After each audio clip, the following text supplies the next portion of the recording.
നമസ്കാരം. Raf talk ഫുട്ബോളിലേക്ക് അവർക്കും സ്വന്തം. വേൾഡ് കപ്പിൽ നിന്ന് നാണം കെട്ട് പുറത്തായതിനു പിന്നാലെ ജർമ്മനിയുടെ പരിശീലക സ്ഥാനത്ത് നിന്ന് ജൂലിയൻ നെഗൽസ്മൻ പിൻവാങ്ങിയിരിക്കുന്നു. അദ്ദേഹത്തിന് ഇനിയും കോൺട്രാക്റ്റ് ഉണ്ടായിരുന്നു. ആദ്യഘട്ടങ്ങളിൽ അദ്ദേഹം പറഞ്ഞുകൊണ്ടിരുന്നത് ഞാൻ അവൈലബിൾ ആണ്, എന്താണ് തീരുമാനം എന്നുള്ളത് ബോർഡ് എടുക്കട്ടെ, DFB എടുക്കട്ടെ, അതനുസരിച്ച് ഞാൻ കാര്യങ്ങൾ ചെയ്യും എന്നാണ് അദ്ദേഹം പറഞ്ഞിരുന്നത്. പക്ഷേ ഇപ്പോൾ അദ്ദേഹം ആ സ്ഥാനത്ത് നിന്ന് പടിയിറങ്ങുന്നു എന്ന് സ്കൈ സ്പോർട്സിൻ്റെ ജേർണലിസ്റ്റ് ഫ്ലോറിൻ പ്ലറ്റൻബർഗ് റിപ്പോർട്ട് ചെയ്തിട്ടുണ്ട്. അതിൽ അദ്ദേഹം പറഞ്ഞിട്ടുള്ളത് റിസൈൻ ചെയ്തു എന്നാണ്. ഫബ്രീസിയോ റൊമാനോ ഇത് ബിൽഡിനെ ഉദ്ധരിച്ചുകൊണ്ട് റിപ്പോർട്ട് ചെയ്യുന്നുണ്ട്. Julian Nagelsmann and Germany, it's over, he is no longer the head coach എന്നാണ് ഫബ്രീസിയോയുടെ റിപ്പോർട്ട്.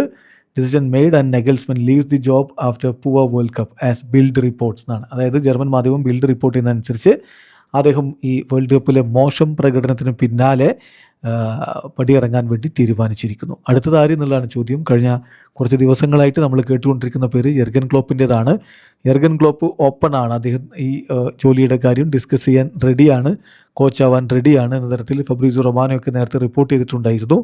ഇപ്പം ഇതാ ഫബ്രീസിയോ വീണ്ടും അക്കാര്യം പറഞ്ഞു. Jurgen Klopp would be open to the job as revealed earlier this week എന്ന് അദ്ദേഹം റിപ്പോർട്ട് ചെയ്യുന്നു. സോ 38-കാരനായിട്ടുള്ള ജൂലിയൻ നെഗൽസ്മൻ പരിശീലക സ്ഥാനത്ത് നിന്ന് പടിയിറങ്ങുമ്പോൾ പകരം വളരെ പരിണിതപ്രജ്ഞനായിട്ടുള്ള യെർഗൻ ക്ലോപ്പ് വരുമോ എന്നുള്ളതാണ് ഇനി അറിയേണ്ടത്. ക്ലോപ്പിനെ സംബന്ധിച്ചിടത്തോളം അദ്ദേഹത്തിന് 59 വയസ്സുണ്ട്. ഇതുവരെ ദേശീയ ടീമുകളൊന്നും പരിശീലിപ്പിച്ചിട്ടില്ല. ക്ലബ് ഫുട്ബോളിലാണ് അദ്ദേഹം പരിശീലകനായിട്ട് വേഷം അണിഞ്ഞിട്ടുള്ളത്. മെയിൻ 05-നെയും ബൊറൂസിയ ഡോട്ട്മുണ്ടിനെയും ലിവർപൂളിനെയുമാണ് അദ്ദേഹം പരിശീലിപ്പിച്ചിട്ടുള്ളത്. 2024 ലിവർപൂൾ വിട്ടതാണ് അദ്ദേഹം. എന്തായാലും ഇനി ജർമ്മൻ ടീമിൻ്റെ പരിശീലക സ്ഥാനത്തേക്ക് ഏറ്റവും അധികം ഉയർന്നു കേട്ടുകൊണ്ടിരിക്കുന്ന പേര് യെർഗൻ ക്ലോപ്പിൻ്റെതാണ്. വീഡിയോ അവസാനിക്കുന്ന ഫുട്ബോൾ ലോകത്തെ കൂടുതൽ വിശേഷങ്ങളുമായി റഫ്ലക്സ് എത്താം.